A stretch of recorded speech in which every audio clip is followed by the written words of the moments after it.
या जिंदा है? यह सवाल पूरी दुनिया के लिए इस वक्त एक पहेली बन गया। हमास ने यह सफाई दी है कि दाइफ सुरक्षित है और जिंदा है। इजराइल ने कहा कि क्लियर नहीं कि मारा गया या जिंदा है, लेकिन दाइफ को टारगेट करने के चक्कर में इजरायली डिफेंस फोर्स ने खान यूनिस में 90 लोगों को मौत की नींद सुला दिया।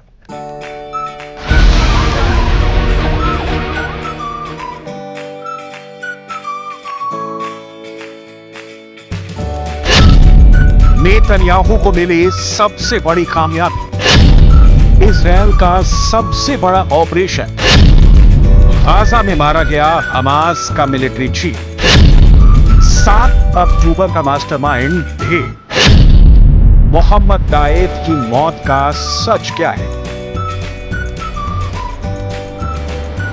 दक्षिणी गाजा स्थित खान यूनिस के नजदीक बसा अल मवासी का शरणार्थी शिविर। इजराइल डिफेंस फोर्स की बंदूक से निकलती गोली से बचने के लिए जमा लोग हर सांस पर खतरा महसूस करते। सहमे हुए कुछ बैठे थे, कुछ सोए थे, कुछ दिनचर्या में जुटे थे। अचानक फायरिंग शुरू होती है। गोलियों की तड़तड़ाहट से पूरा रिफ्यूजी कैंप गूंज उठता है। 1, 2, 3 या 10, 20 और 50 भी नहीं, कुल 90 लोगों की लाशें बिछ जाती हैं। वीडियो फुटेज में देखा जा सकता है कि हमले की जगह पर हर तरफ मलबा बिखरा हुआ था और हताहतों को स्ट्रेचर पर लादा जा रहा था। जान की सलामती के लिए लोग इधर उधर भागने लगते हैं। दंदनाती गोलियां उनका पीछा करती हैं। जो बच जाते हैं ऊपर वाले का शुक्र मनाते हैं। जो मौत के आगोश में सो जाते हैं उनके लिए बचे हुए लोग दुआ मांगते हैं। हमास दावा करता है कि इजरायली सेना के हमले में गाजा में 90 लोगों की मौत हो गई। इस हमले में 300 लोग घायल भी हुए हैं। हमास कहता है कि नेतन्याहू नरसंहार करवाकर युद्ध विराम रोकना चाहते हैं। इजरायली सेना ने अल मसावी को एक मानवीय जोन के रूप में चिन्हित किया था और फिलिस्तीनी लोगों से यहां पनाह लेने के लिए कहा गया था।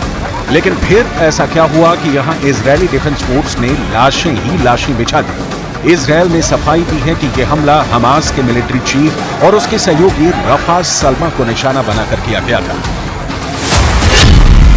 तो क्या मारा गया हमास का आर्मी चीफ? इजरायल के पीएम बेंजामिन नेतन्याहू ने मोहम्मद दाइफ की मौत की खबर पर क्या कहा?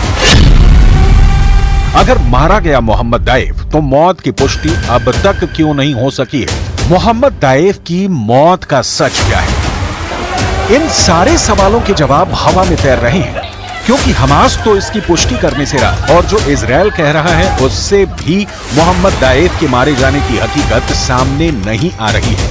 इजरायल के प्रधानमंत्री बेंजामिन नेतन्याहू ने प्रेस कॉन्फ्रेंस में कहा सेना के जनरलों से मशवरे के बाद इस ऑपरेशन को हरी झंडी दी थी। वो जनरलों से जानना चाहते थे कि हमले की जगह के नजदीक कोई बंधक तो नहीं है, या फिर इस हमले से इजरायल को कितना नुकसान हो सकता है। वो ये भी जानना चाहते थे कि हमले में किस तरह के हथियार इस्तेमाल किए जाएंगे। हम किसी भी तरह से हमास की पूरी लीडरशिप को पकड़ लेंगे। दूसरी तरफ हमास का कहना है कि नेतन्याहू ये दावा कर रहे हैं कि संगठन के सभी टॉप नेता इजरायली हमले का निशाना थे, लेकिन ये दावा गलत है। लेकिन ना तो नेतन्याहू की ओर से क्लियर हो पा रहा है कि मोहम्मद दाइफ मारा गया या जिंदा है, ना ही हमास की ओर से।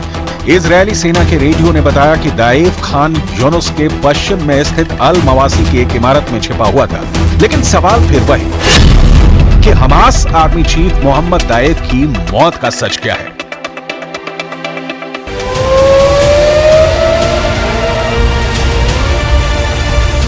ये पहली बार नहीं है जब इजरायल ने किसी शरणार्थी शिविर पर हमला किया है जिसमें आम फिलिस्तीनियों की मौत हुई है। नेतन्याहू कहते रहे हैं कि हमास के अंतिम आतंकी के जिंदा रहने तक हमले होते रहेंगे। रिफ्यूजी कैंपों पर हमले के पीछे इजरायल की दलील है कि हमास के आतंकी इन कैंपों को ह्यूमन शील्ड की तरह इस्तेमाल कर रहे हैं। उन्हें लगता है कि ये आम लोगों के बीच छुपकर खुद को बचा लेंगे। यही वजह है कि इजरायली सेना इन कैंपों को भी टारगेट कर रही है। संयुक्त राष्ट्र की इस आलोचना के बावजूद कि इजरायल को हमला करते वक्त इसका खास ख्याल रखना चाहिए। कि किसी सिविलियन की मौत ना हो, लेकिन इजरायली सेना के पास उसकी फुर्सत नहीं है। उसका टारगेट क्लियर है और इस रास्ते में आम आए या आतंकी, सेना की गोली इनमें फर्क नहीं करती, लिहाजा लाशें बिछ रही हैं। लेकिन क्या खान यूनुस के हमले में बिछी लाशों में मोहम्मद दाएफ की भी बॉडी शामिल है? क्योंकि अगर ऐसा है तो ये 8 महीने की जंग में मिली इजरायल की अब तक की सबसे बड़ी सफलता होगी। मोहम्मद दाएफ इजरायल के लिए मौत का दूसरा नाम है। मोहम्मद दाएफ 7 अक्टूबर 2023 को इजरायल में हुए आतंकी हमले के बाद से ही इजरायली डिफेंस फोर्स की टॉप लिस्ट में है। इजरायल के मुताबिक दाएफ ने ही 7 अक्टूबर के हमले की योजना बनाई थी। मोहम्मद दाएफ का कोई भी वीडियो इंटरनेट पर नहीं है। दाएफ की केवल 3 तस्वीरें हैं, एक उसके 20 के दशक की, दूसरी उसकी नकाबपोश और तीसरी उसकी छाया की, जिसका इस्तेमाल वो ऑडियो टेप प्रसारित करने पर करता है।